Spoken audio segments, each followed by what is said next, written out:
am tired of all the it was pre-recorded takes about Lisa's FIFA World Cup 2026. So let's talk about it.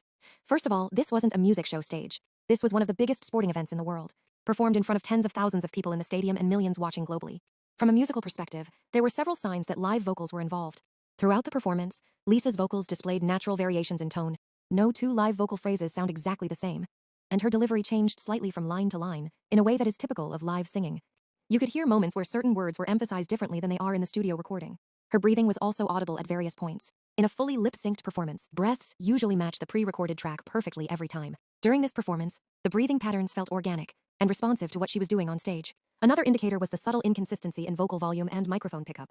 Some phrases sounded slightly closer to the microphone, while others had a little more distance or air in them. That's a normal characteristic of a live microphone being used during movement. There were also small differences in timing. Live performers rarely land every syllable at the exact millisecond of the studio recording. Tiny shifts in vocal entrances and exits could be heard throughout the performance, which is often one of the clearest signs of live delivery. The vocal texture itself wasn't perfectly uniform. Most importantly, her voice reacted to the choreography. When an artist is dancing intensely, breath support changes, and that affects vocal tone, sustain, and phrasing. Those natural fluctuations were present during the performance. If the performance had been entirely pre-recorded, you would expect near-perfect replication of the studio version from beginning to end. Instead, Lisa's performance contained the slight imperfections, timing differences, vocal dynamics, breathing patterns, and tonal variations that musicians and audio engineers often look for when identifying live vocals.